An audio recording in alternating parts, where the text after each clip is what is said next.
Swayam Prabha. Digital India. Educated India.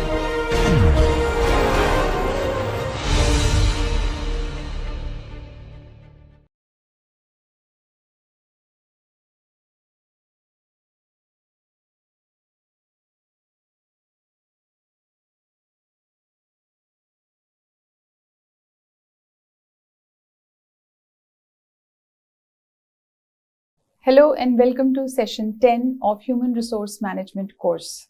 Students, we have been discussing in the previous session on performance appraisal.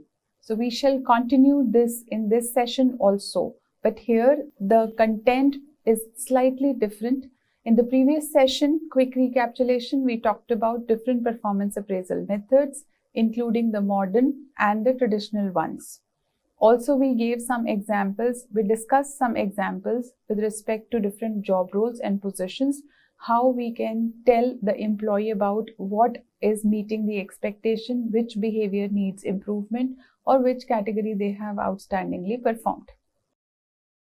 Now that we know about different ways to conduct a performance appraisal, the second step comes after appraisal is the post-appraisal analysis, which also has to be very effective, fair, and justified, because this analysis enables us to do a lot of decision making in organization. To whom we have to send for training program, to whom we have to decide for further progression in career, who has to be identified as a successor. All these decisions will depend on the more effective post-appraisal analysis is, higher or more better will be the decision for higher positions. So let's move answering questions like, what is post-appraisal analysis?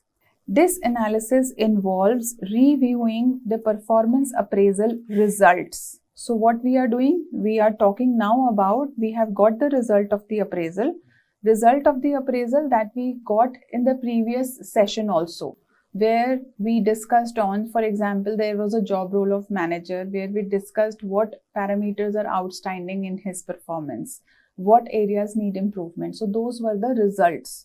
Now in the post-performance analysis, we are reviewing those results to identify if there are certain trends, if there are some gaps in the performance, or some actionable insights for individuals or groups or teams or organization that has to be taken. This post-appraisal analysis ensures that the appraisal leads to meaningful decisions on areas like promotion, training, performance improvement, and rewards.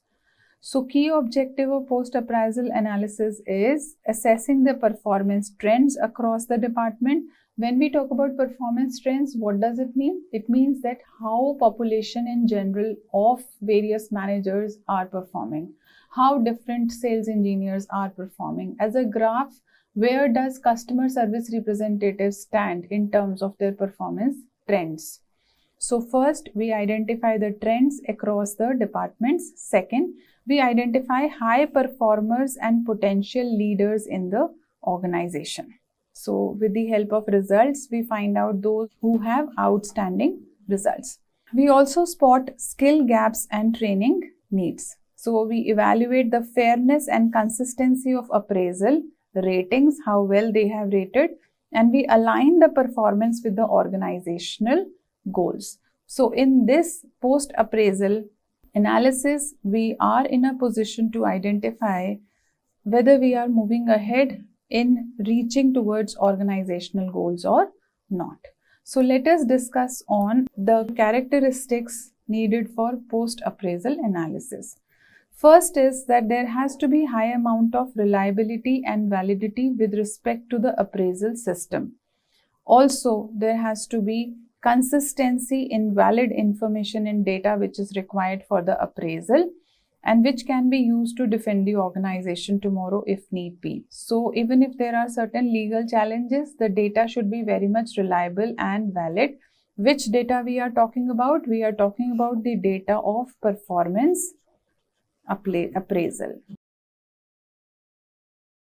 Because if some employee is aggrieved and is not very happy with the performance appraisal outcome, he may go towards the legal routes to know the reasoning behind.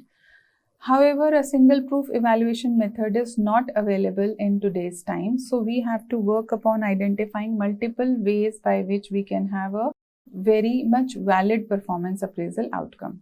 Second characteristic needed is an atmosphere of confidence and trust. Between whom? Between the superior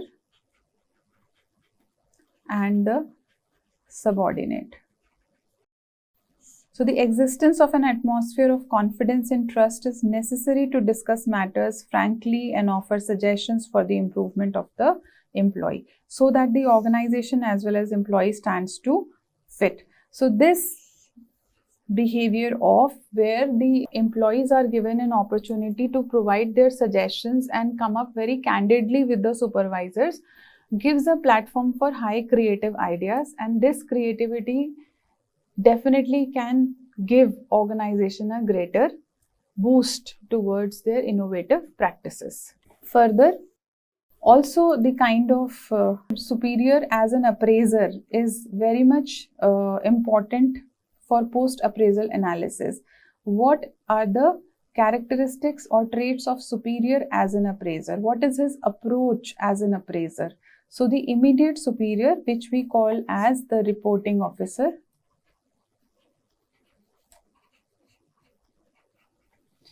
of the appraisee must make the rating, but the personnel department can assume the responsibility of monitoring the system. It is very important so that it can be free from subjective biases. What can be free from subjective biases? The assessment done by the superior. So the superior should try to analyze the strengths and weaknesses of employee and advise him on correcting the weaknesses. Also, we must see to it that the appraisal method that we utilized in performance appraisal of our subordinates should be less time consuming and highly economical.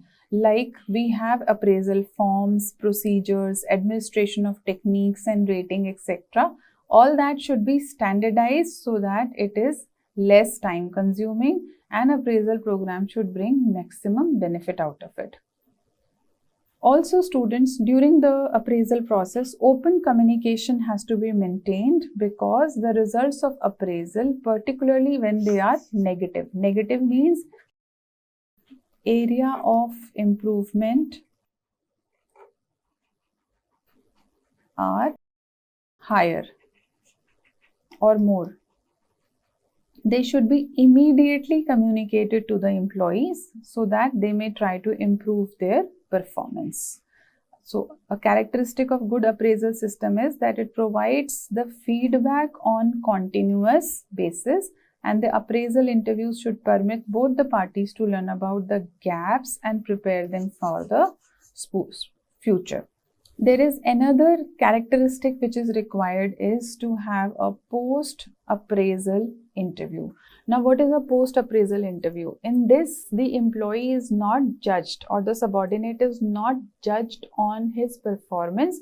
Rather, he is told about the performance review, the feedback about how he has done. It is very important that this should be a transparent process of having a post-appraisal communication meeting or an interview with an employee. And during this time, the honest review must be passed on to the employee with a facilitation on how to improve on the areas which need improvement. So it has to be a procedure or a system wherein the employee is comfortable enough to, especially when there are negative remarks, they should be very comfortably placed in front of the employee. So it says a post-appraisal interview should be arranged so that employee may be supplied with feedback and the organization may know the difficulties under which the employee has worked, so that their training needs may be discovered properly. This permits the employee to review the results of their appraisal and allows them to detect any error that have been made. Now, with this post-appraisal interview, this is also one of the very important benefits, that the employee can also put forth his point of view if he feels that the appraisal was incorrectly done or inadvertently some errors occurred. So if they disagree with the evaluation, they can even challenge the same through the formal channel of communication. The next aspect that post-appraisal should consider is job relatedness. So whatever improvement we are suggesting to the employee, we must take into consideration that those improvements should be directed towards the objective facts of the job. So job relatedness with the improvement is must. They should be in line with each other. So any plans for future must be developed after consultation with the subordinate, and individual as a person should never be criticized. So what has to be focused here, students? The focus here is that we should talk about improvement in the actions and behaviors of the employees, not on the person concerned. So no personal grudges with the person who has performed, no personal criticism to the individual should take place. Only the actions should be meant, either they are extremely good actions that they performed or the performance they gave, and the actions which were not very good or not up to the mark need to be treated with the help of training. So now we can very well understand the need for any performance appraisal in the organization is it helps in creating and maintaining a satisfactory level of performance of employees' present job. Fixation of salary, allowances, incentives and benefits. These are outcomes of performance appraisal. It becomes easier to give right kind of incentive, benefits and rewards to highly performing or good performing employees. Evaluating the effectiveness of training and development program is also an outcome for performance appraisal, because after appraisal we identify the need for training. Assessing the strength and weakness of human resources helps us to find out what are the areas in which we need more recruitment. So assessing the strength and weaknesses of human resources help us identify what are the areas in which we need improvement, or we need different people or more people to cater in the organization. So we may think of having recruitment and selection also for those areas. Performance appraisal helps employees to improve their performance through the feedback. Now, as we know that no system is free from errors, we understand that whenever we are conducting a performance appraisal, there are high chances that there may be some errors on the part of those who are conducting it. So that means the HR department or the supervisor, any of these may fall trap into some kind of errors.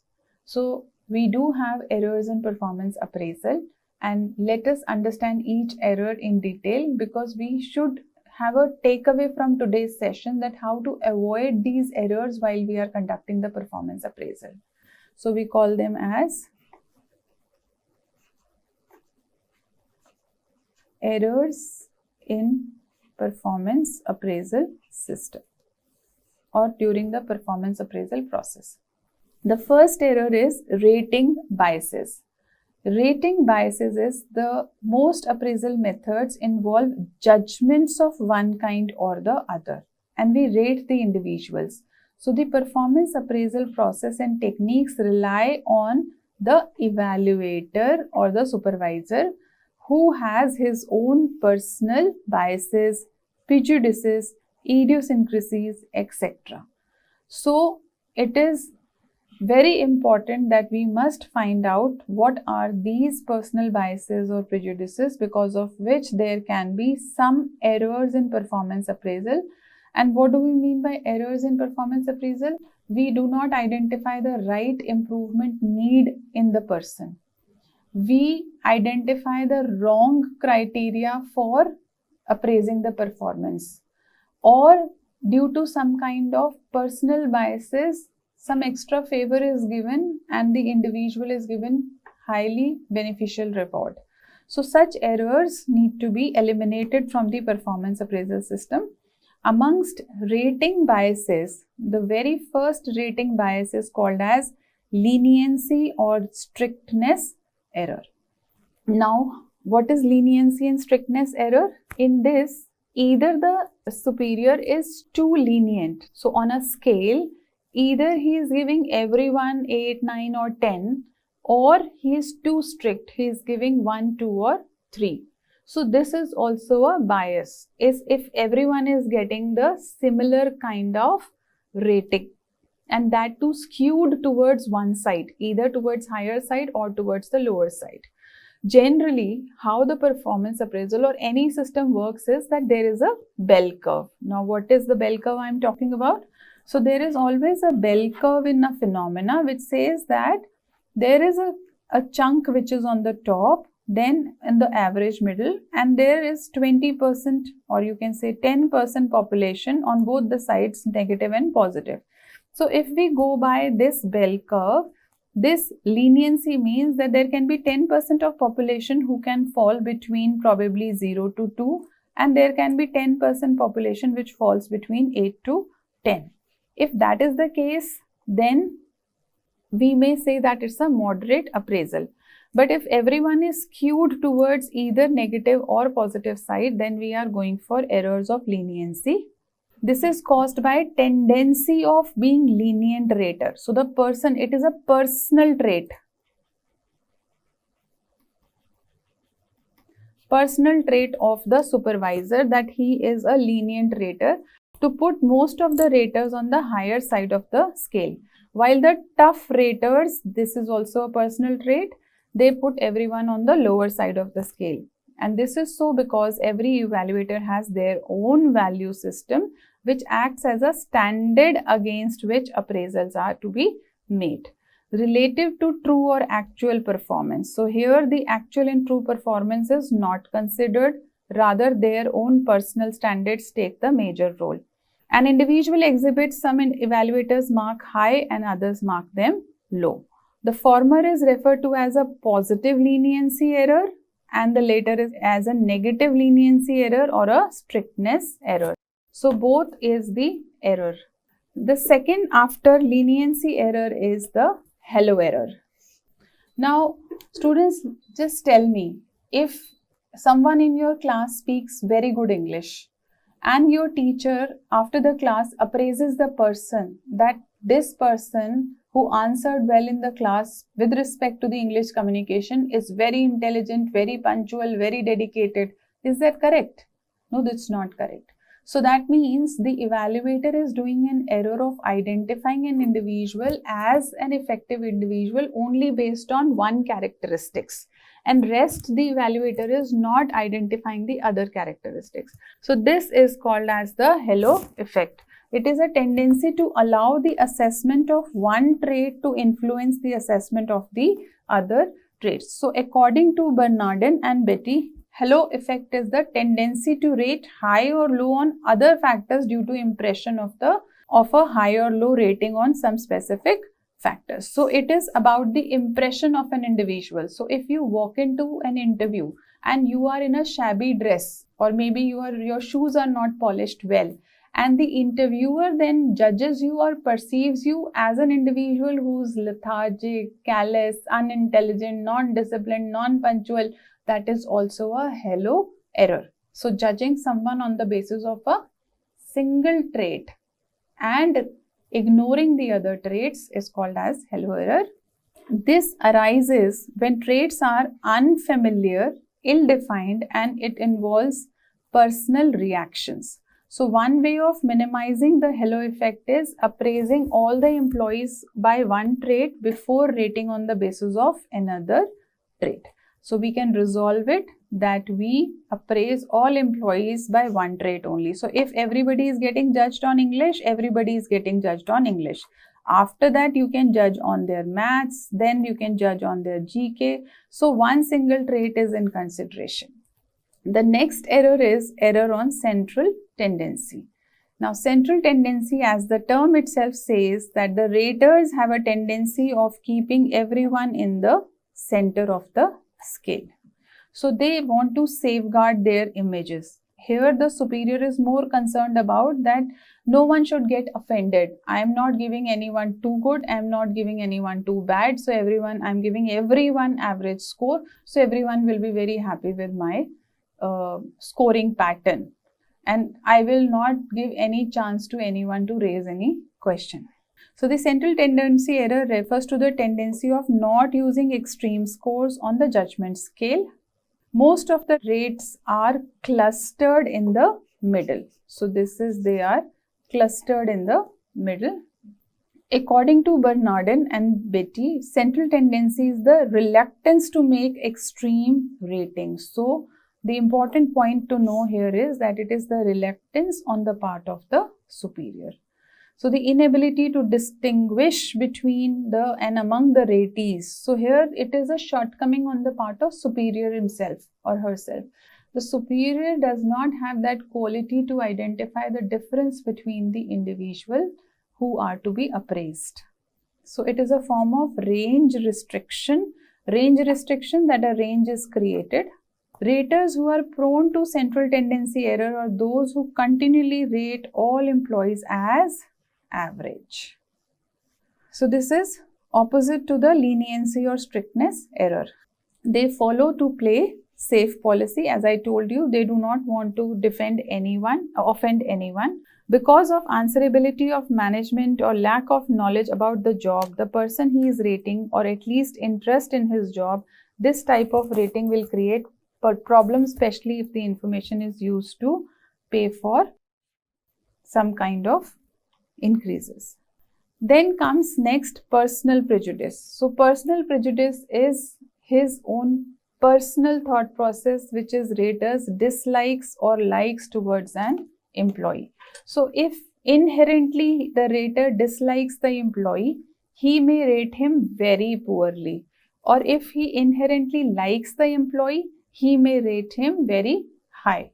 So this is very subjective and personal choice of the individual. The consequence of the appraisal is, if the evaluator knows that the poor appraisal could significantly hurt the employee's future, particularly any kind of promotion opportunities or salary increase, then what evaluator does? Evaluator may be reluctant to give his realistic appraisal, and he may give little higher or positive appraisal to such employee. So this is because of the consequence of the appraisal, this error occurs. Then comes the recency effect. Now the term suggests itself, recency effect, students. If there is a subordinate who's not working for whole of the year, say 6-7 months, and now he knows that the appraisal is due after 4 months, he changes his behavior and he starts performing well. So what happens? Few supervisors who are not fair in their judgment or are not methodologically performing the performance appraisal, they ignore the initial 7-8 months of his performance. Rather, they only focus on the recent performance that he has done. So recency effect can give both positive and negative results. If someone who has not performed for the major chunk 2/3 of the year and is performing now in 1/3 part of the year, and as a supervisor you are not judging him properly and giving him higher rating, it is a recency effect. On the other hand, if someone performed very well during 2/3 of the year, but during the last 1/3 of the year could not perform well due to his own intentions or due to his challenges or some limitations, and you give him rating which is low because of the 1/3 part of the year recently that he has not performed well, this is also called as a recency error. So the rater generally remember the recent action of the employee at the time of rating.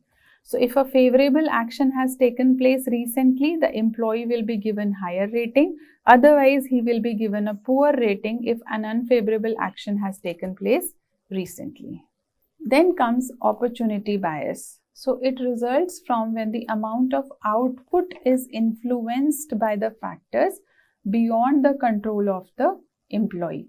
Some employees have better working conditions, supportive supervisor, and more experienced co-workers. So these are what? They are nothing but the factors in the organization. So these factors around the job, which are not in control of the employee, they play a major role in the output. So thus someone who has positive factors around the job, their output may be higher than those who are not working in the identical situations or tasks. So this is called as opportunity bias. So opportunity given to everyone is not equal.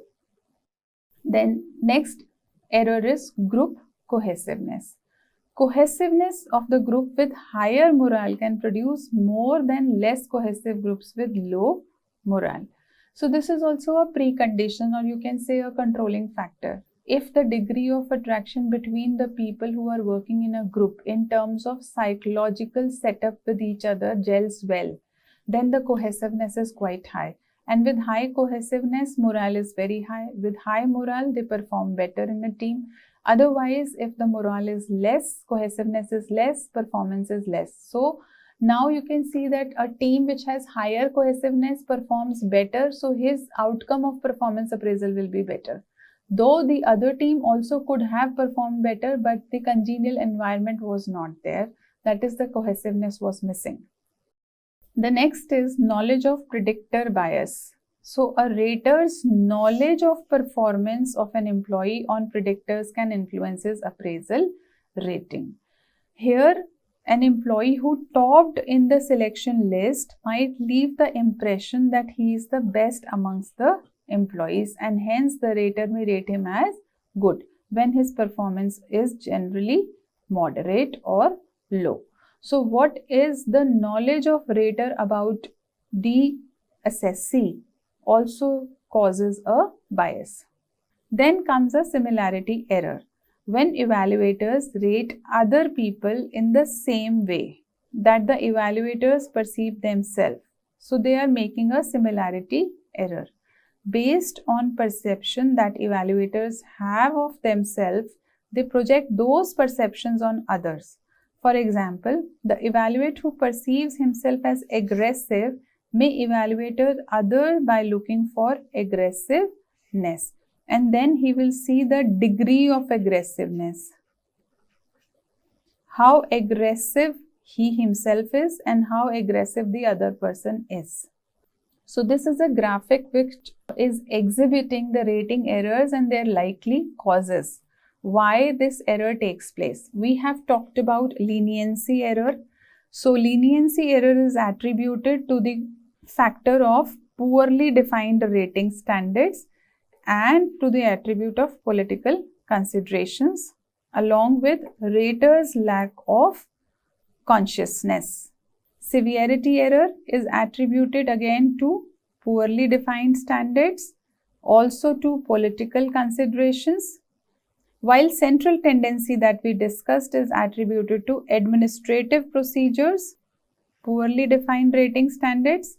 Then halo effect, which was based on single characteristic, is only attributed to poorly defined rating standards. Implicit personality theory and recency effect are attributed to memory decay on the part of the assessor and on incomplete information.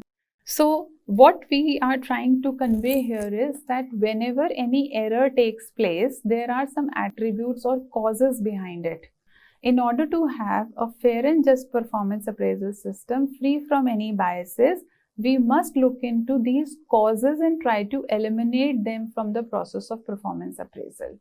So for a quick recap, what are the causes? Causes can be administrative procedure, poorly defined rating standards, memory decay, political considerations, incomplete information, and raters' lack of consciousness. So the HR department must work towards eliminating these from the processes. So now students, I am sure you know this. So let's quickly understand the uses of performance appraisal after we have done the analysis of post-appraisal system. After post-appraisal system, it helps the employee to improve his performance. His limitations are known to him for further improvement. Performance appraisal helps in bringing about close interaction and proper understanding between superior and the subordinate. It could use as a basis for fixation of salary, allowance and incentives. So what we are talking about, post-appraisal analysis helps in the following. So as performance appraisal is used to measure the efficiency of an employee, it could be used as a base for identifying the training and development needs. What suggestions can we give for improving the performance appraisal? As we just suggested that it should be free from any kind of biases or errors so that the attributes or the causes for those biases can be eliminated. Along with that, there are certain other things that we should take into consideration. First is choosing the appraisal method. With a wide range of appraisal methods available in today's scenario, it is difficult to select the best approach which meets all needs for appraising. So before selecting the method of appraisal, we must examine two areas. One, various factors that can help or hinder the implementation of particular appraisal program. So if we are going for a, say, critical incident method,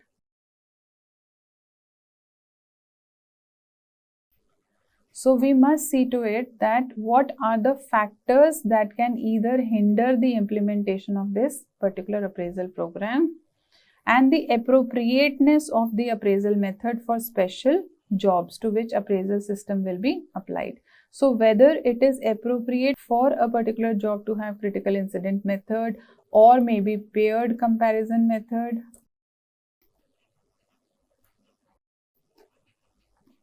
So that's a question mark to identify. Second way by which we can improve the performance appraisal is by multiple raters. So as the number of raters increase, the probability of attaining more accurate information also increases. Now why so? If a person has had 10 supervisors, 9 have rated him excellent and 1 rated him poor, we can discount the value of 1 poor evaluation. So therefore, by moving employees about within the organization so as to gain a number of evaluations, we increase the probability of achieving more valid and reliable evaluation.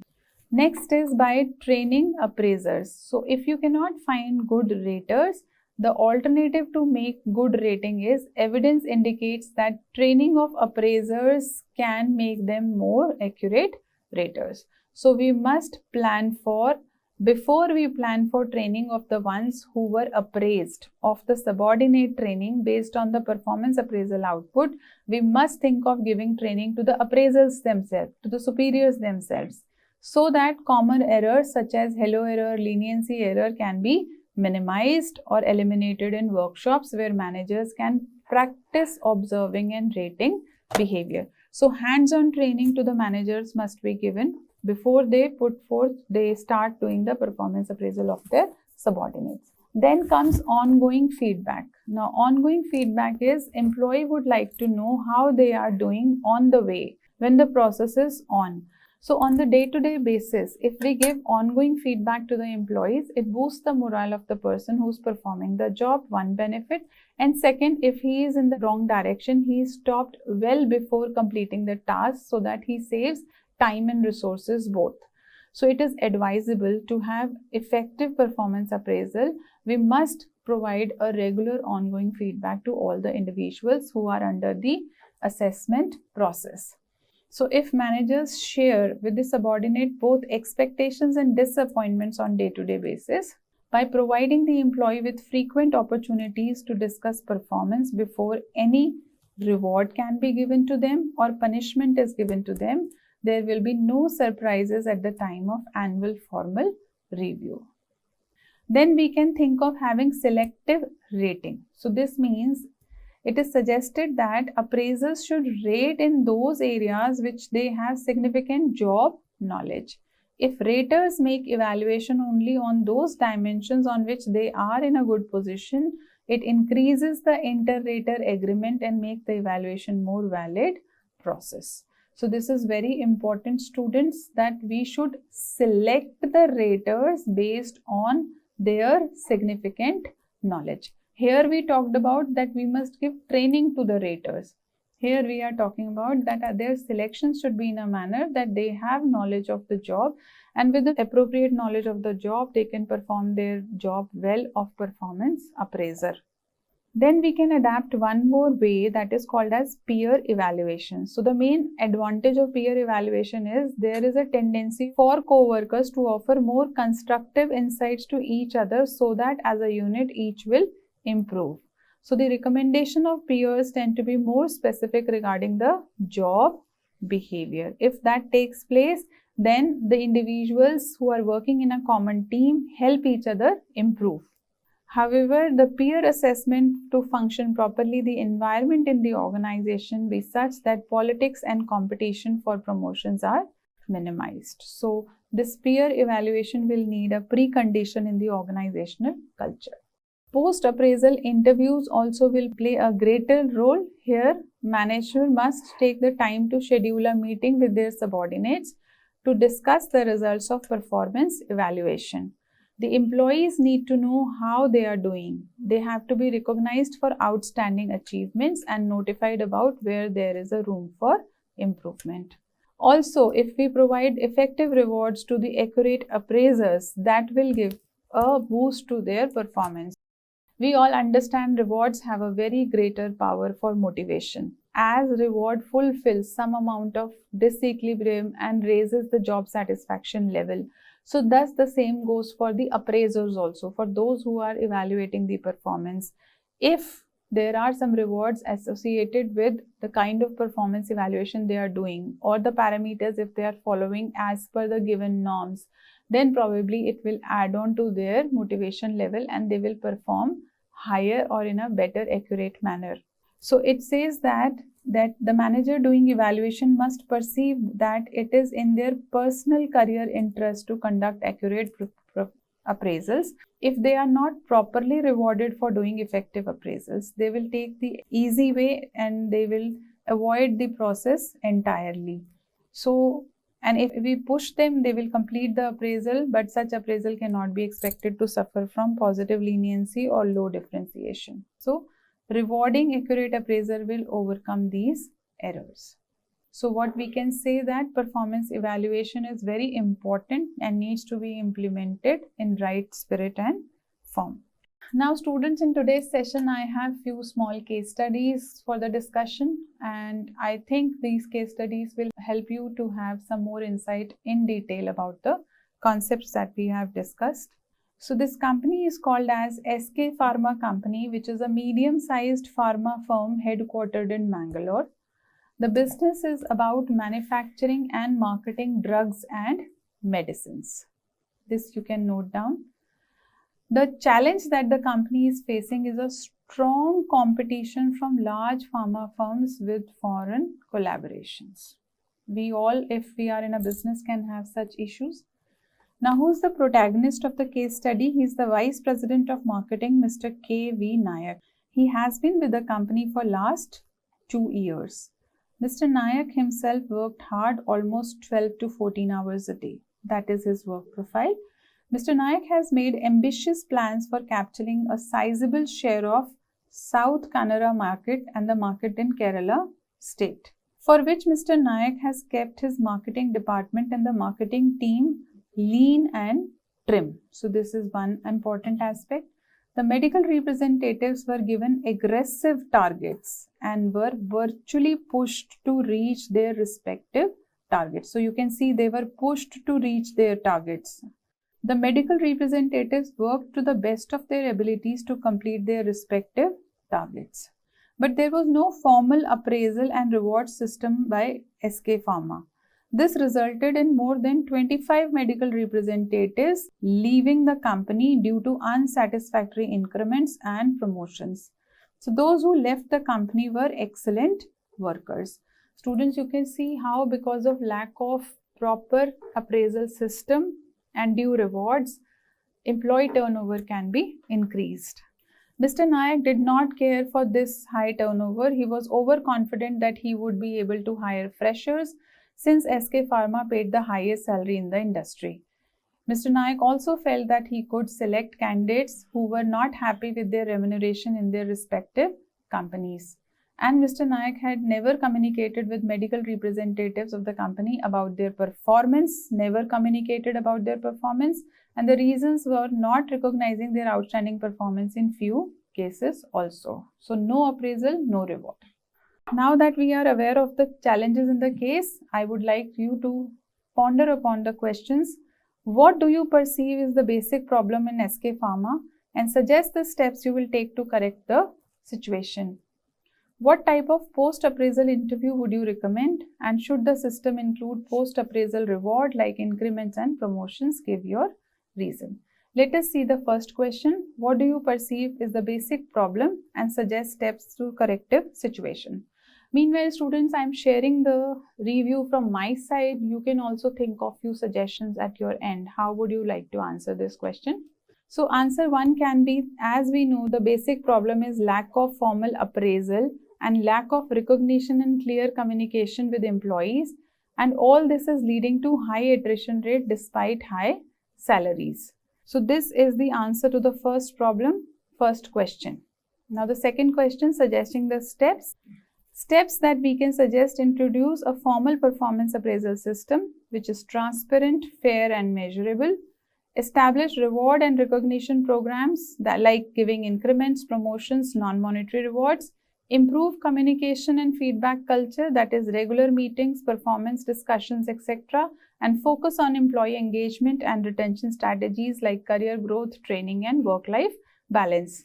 I am giving you a 10 to 15 second pause so that you assimilate these suggestive measures and we move on to the next question.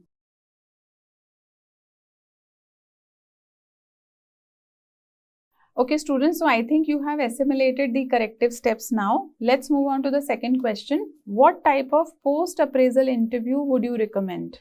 And should the system include the post-appraisal rewards? So answer 2 is, we can use the developmental interview focused on feedback, strength, weakness and career growth of the employees, ensuring that it's a two-way communication where employees share their both concerns and expectations.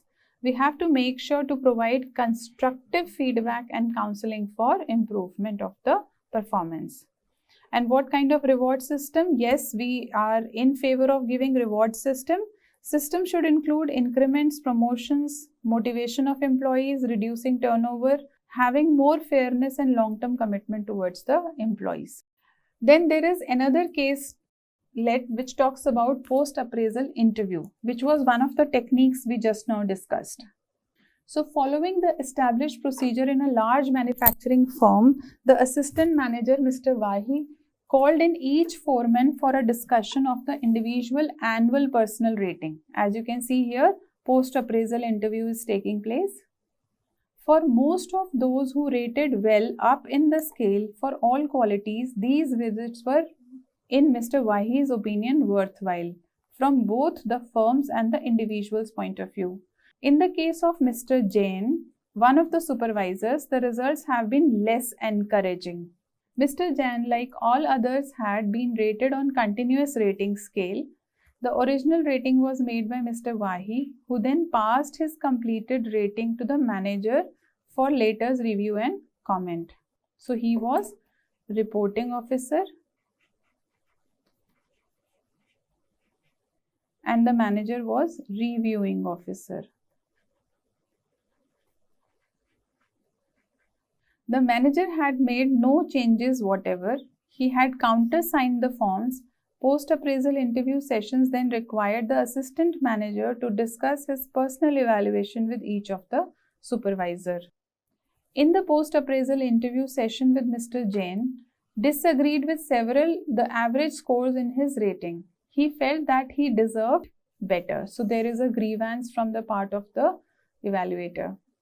In the course of the session, he repeatedly asked for illustrations of his alleged shortcomings. He wanted to know what he did wrong. What was his performance that made him get only the average rating? When he was given what Mr. Wahi considered excellent examples, he either questioned the accuracy of the fact or countered the question itself. Why did not anyone speak to me about the matter at that time? So he's talking about having a continuous feedback which he felt was missing. Since the session, Mr. Jain's behavior and attitude has given Mr. Wahi continuing concern. Almost every day, Mr. Jain asked the assistant manager whether he is doing all right or not. Now see the concern of the employee. He is troubled now. When he corrected one of the men in his crew, he immediately reported the matter to assistant manager. and asked whether what he had done and the way he had done it appeared appropriate or not. So now he is being very cautious and careful of any action that he is doing. So here, who is he? Mr. Jain. Meanwhile, the grapevine had carried the rumor that he was looking for another job. So this is the communication channel, informal, going on in the organization. Getting and holding on to good supervisors has been a persistent problem for the firm. Now this is a problem which talks about that the firm was lacking good supervisors. Jain's crew has consistently been one of the best in the firm in terms of completing the work. Still, they were not getting the good review. And the assistant manager does not want to lose Mr. Jain. He is concerned that other foremen may develop similar attitude as a result of these sessions, and he would like to discontinue these sessions, but both the rating and the subsequent discussion with the ratees are required procedures within the organization. So the question here is, if you are Mr. Wahi, what do you do? And who was Mr. Wahi? Quickly recapitulating, the assistant manager in the organization, Mr. Wahi. And he was whom? He was the reporting officer. And above him was the reviewing officer, who was the manager, who actually did not do anything, who countersigned the forms only. So all things were to be looked after by Mr. Wahi, who's the assistant manager. Here the concern is he doesn't want to lose Mr. Jain because his team is doing well. He is concerned that other foremen also may develop similar attitude because of post-appraisal sessions, and he would like to discontinue these sessions. So let us see. Students, you must have also thought of some answers to these questions while I was narrating the case to you and the problem in that. Let us try to find out, is there any commonality between the review I am presenting and the thoughts that you have generated just now.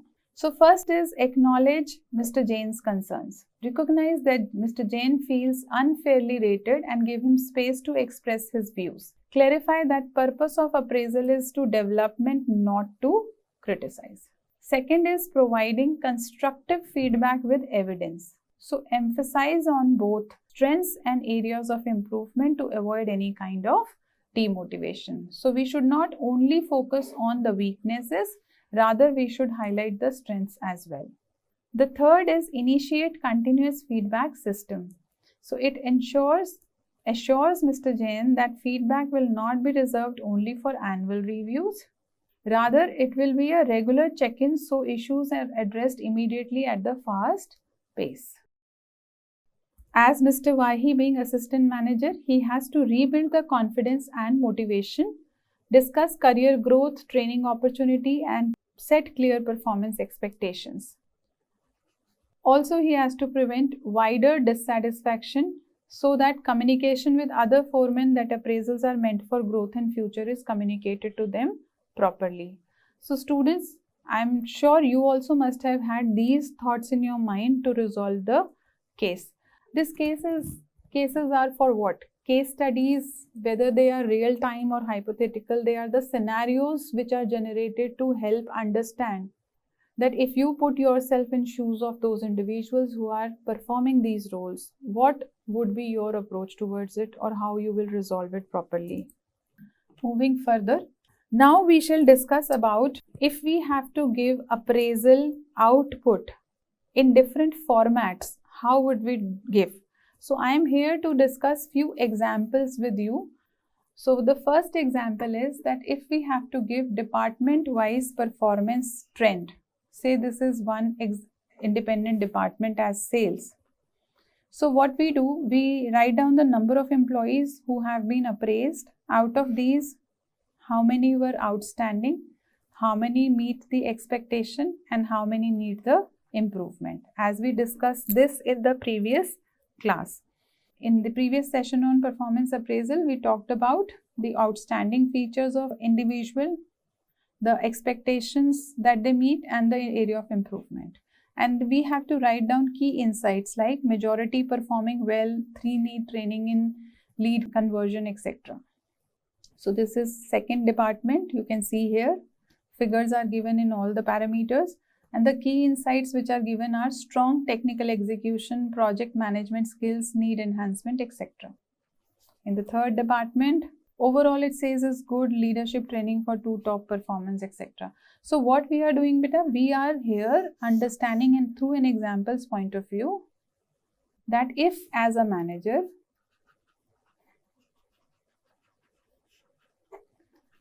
you have to give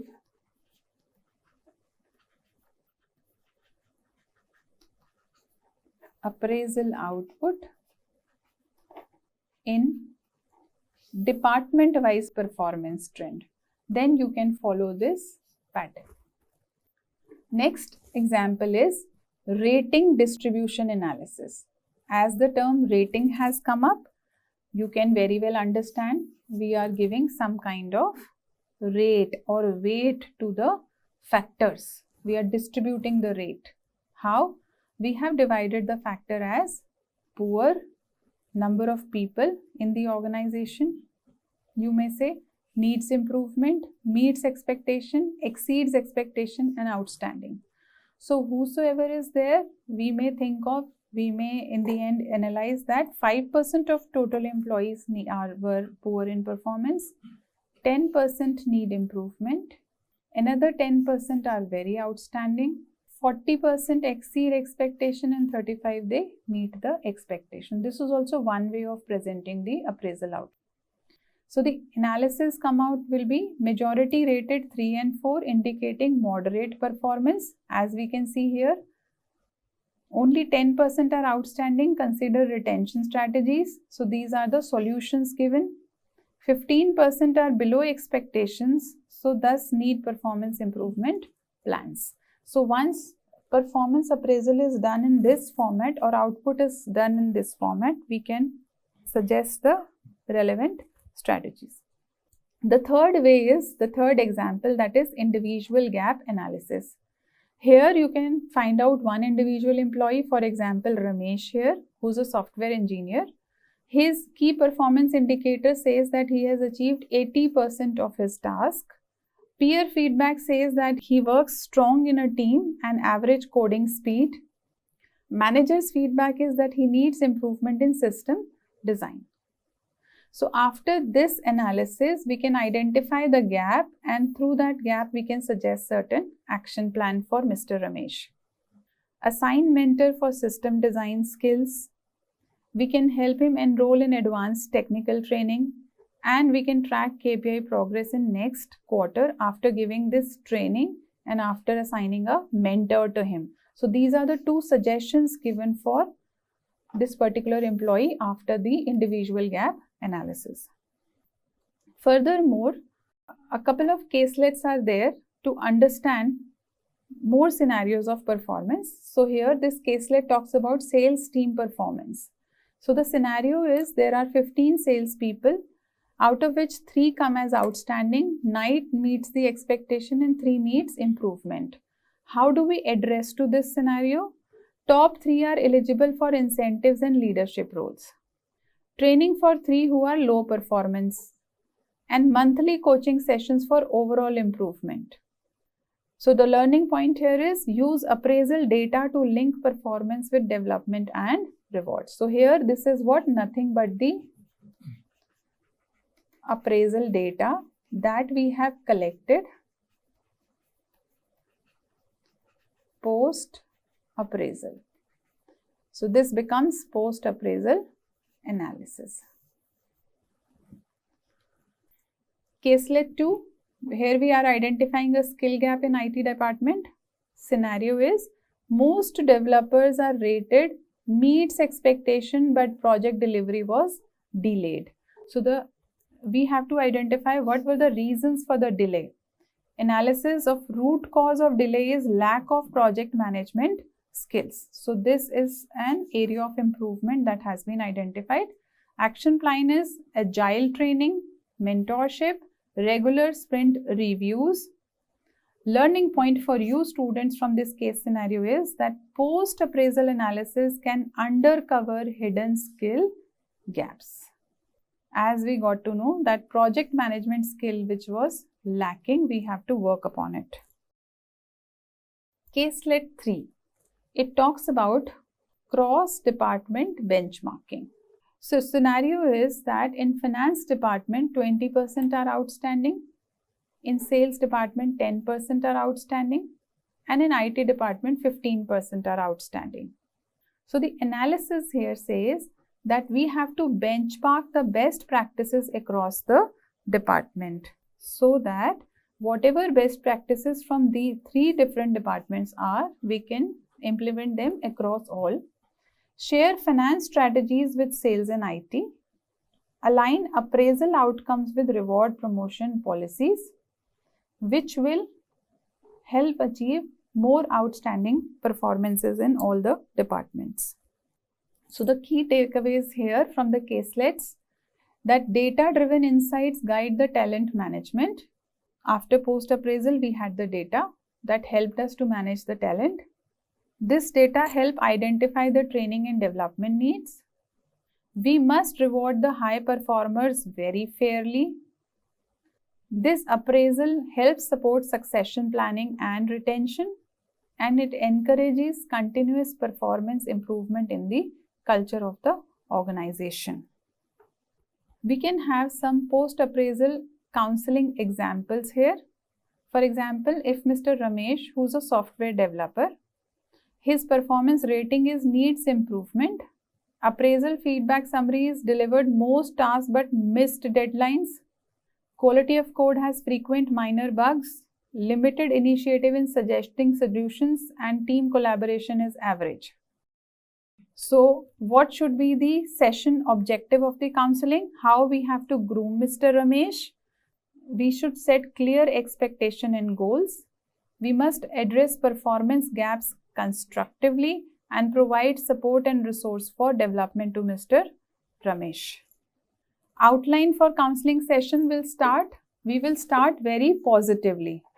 And then we can say this by saying, Ramesh, thank you for your hard work over the past review period.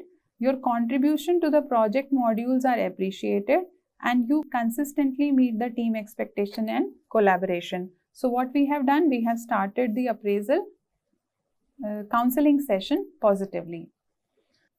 The second step is discuss appraisal feedback. So during your appraisal, a few areas were highlighted for improvement, like meeting deadlines on complex modules, reducing code errors, and proactively suggesting the solutions. Now try to explore what employees' perspective is after sharing the feedback. Can you share any challenge you faced that impacted these areas because of which this was the output? Are there resources or support you feel would help you improve your performance? So here we are exploring through the mouth of the subordinate. And then together, Mr. Ramesh and the manager can have a joint action plan set. Set specific goals which reduce code errors by 50% in next 3 months, deliver at least 90% of tasks on time, and participate in at least one solution-oriented team discussion weekly. Also provide him support, mentorship assignment for complex coding module so that this mentor can help him reduce these errors, access to code review workshops, weekly one-to-one checks in with manager for guidance. Encourage the commitment by saying, I am confident that with this plan you can achieve your goals. So your confidence will be contagious and will go to Mr. Ramesh's mind also. Your growth is important, tell him, and the company will support you in every step way. That will increase the commitment level to the organization. Also close the conversation positively by saying, let's schedule a follow-up in 6 weeks to review your progress and adjust the plan if needed. Your development is important to team and the organization. So key features for effective post-appraisal counseling will include constructive, focus on improvement, collaborative, every employee participates in identifying the solution, specific and measurable goals, that is clear targets with timelines, support and resources, provide training, mentorship and tools, and follow up regular progress reviews, ensuring accountability and encouragement. So with this, students, I would like to conclude this session and would like to highlight it further that the moment we talk about the appraisal system, appraisal is equally important as much as the post appraisal of that performance appraisal is. Because post appraisal decides upon the future of the employee, whether he will be retained, whether he will have high morale after that or not, whether he will be troubled, and how far these emotions of the employee will trouble or benefit the organizational growth and progress. So I hope you have understood the post appraisal analysis. This is the bibliography which I have referred to for the course for today's session. You may refer to this as well. And I would like to thank you all for being patient listeners, and I hope you have enjoyed the caselets during the session. Thank you.